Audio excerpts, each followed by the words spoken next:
So Ukraine apparently wanted to acquire Israel's Iron Dome, and it was denied. This is last month, 15th of February. AA reports that Israel refused to sell Iron Dome missile defense system to Ukraine, and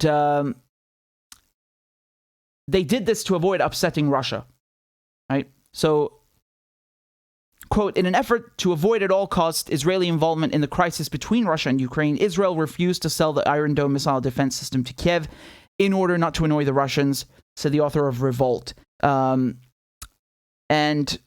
Tel Aviv is wary of being pulled into the conflict because Russian deployment in Syria means the two countries, in fact, share a border. Ukraine initially submitted its request to the US since the defense system was developed jointly by Israel and the Pentagon. Kiev began a pressure campaign on lawmakers in Washington to facilitate a deal. The Ukrainians also officially requested the US to deploy American Patriot missile systems and the Iron Dome in their territory last spring before a Russian invasion of the country became a real possibility. However, the deal between the two allies, meaning Israel and the US, does not allow for the sale of the technology to third parties without mutual consent. So that means both the US and Israel would have to agree.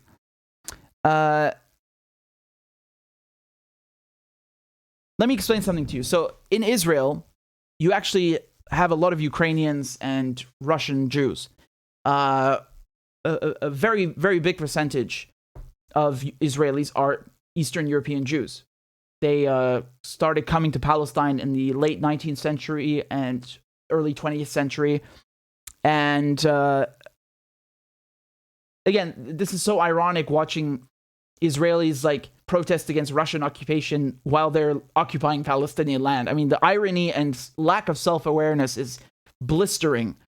So in this case, this is a bit of a pickle for Israel because it has close ties with both Ukraine and Russia.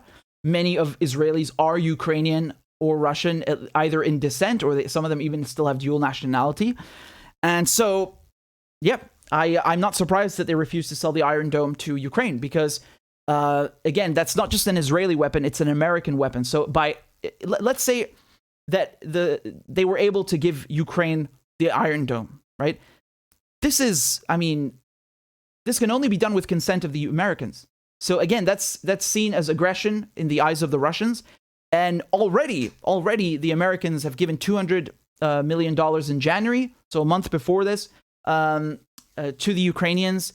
The EU, Germany, Italy, the UK, they're all sending weapons now to the Ukrainians in various forms. Eurofighters, which they can't fly. I don't know why they're sending them because Ukrainians are used to Russian jets. Their pilots don't fly Eurofighters. And they're sending Stingers, right? Stingers to shoot. It's a surface-to-air missile, and not from a silo or an air defense battery, but, it's handheld.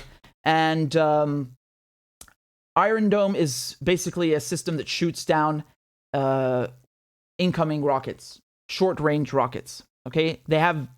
The Israelis have Iron Dome for short range, and then I think they have David's Sling for medium range, and then for long range, they have Arrow 1, 2, and I think even 3. So the thing is, the Russians at the moment, it doesn't look like they are... okay, I'm not going to get into the whole, 200 Russian tanks were destroyed and so on. Let's leave that aside because I already talked about it. But my point here is that I find this a bit ironic because the West is sending weapons to Ukraine, but they're not ready to hand over something that is arguably quite effective because they would likely see that as angering Russia. I think that's the primary reason why they have not sent that, because that's very, very serious. And when it comes to Syria, as they're talking about in the article, yes, Russia is in Syria legally. It's invited by the Syrian government. And people ask me sometimes, why does Israel bomb Syria every week and Russia does nothing? Because Syria is supposed to have Russian weapons, right? I don't think they have any S-400s. They have S-200s and some S-300s, which, again, these are also surface-to-air missiles. But why does Russia do nothing? Well, I have it on I can tell you something. I'm not going to tell you who told me. It's anonymous, but one of the reasons they don't do this is they don't want to open up a new war, start a new war on a new front. And that is why Russia doesn't intervene. Russia has close ties with both Syria and Israel. So obviously it also finds itself in a bit of a pickle. And if Russia were to let the Syrians or give them the latest, and whether it's more S-300s or S-400s to shoot down Israeli planes. I mean, let me just give you an example. A few weeks ago, Syria fired surface-to-air missiles at Israeli jets that were bombing Syria. Syria did that in self-defense. And then the Israelis, what was their reaction? It wasn't to back off. They just sent more jets to bomb Syria again. So can you imagine what would happen if Syria was, able to respond with the latest Russian equipment all the time? That would make it very awkward for the Russians and the Israelis would retaliate even more. Syria just doesn't have the capacity to deal with the Israeli threat right now. It already has enough to deal with in Idlib and Hasake and Deir Zor and the sanctions. And so in this case, I think it's a bit of the same. The Israelis and Americans just don't want to give the Ukrainians things that are things as sophisticated as the Iron Dome system, because that would really be seen by the Russians as, they're basically just giving the Ukrainians their best stuff. That will change the calculus for the Russians in their military response and how they approach this, right? That would definitely change the calculus. They want to support them, but not too much. And another aspect of that is the fact that NATO troops are not involved. Obviously, we know what the main reason is. It's the nuclear deterrence. Russia's a nuclear power. But nevertheless, even using NATO airfields, that's a big no.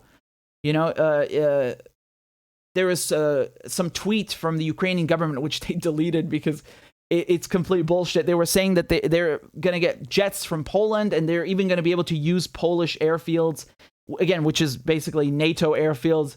No, that's absolutely not true. And that would allow Russia to shoot down NATO jets, and then we have a bigger conflict. So that's just completely unrealistic, and I'm not surprised at all that they don't want to give the Ukrainians the Iron Dome.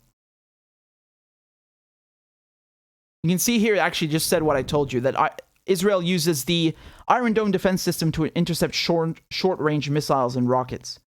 So yeah, I don't know, honestly, if the Russians are using the same kind of weaponry as short-range rockets right now anyway. There's been reports that the Russians are firing ballistic missiles, right? I mean, that wouldn't really be very effective against a ballistic missile. Anyway, so the convoy that we've seen, this huge Russian convoy that's, just a few miles from Kiev, again, that's completely land-based. What good would Iron Dome do you for that? Iron Dome is for aerial threats. The tanks, the columns of Russian troops and tanks, this is not going to help you at all. But in any case, that's not the reason. It's, again, they don't want to anger and go too far. This is how it works in international relations. Everything is calculated. You have to gauge what the enemy's response is going to be. If they will then start providing, for example, just as an example, heavier weaponry to their own troops in Ukraine, or the Russian-backed separatist forces, as they call them, in LPR, DPR. So this changes the calculus if the Americans had done that, and that's why they have so far refused. And they're only giving the Ukrainians like light things, stingers. Germany is sending anti-tank weaponry. These are things that are not as complicated or intricate or as big as the Iron Dome system.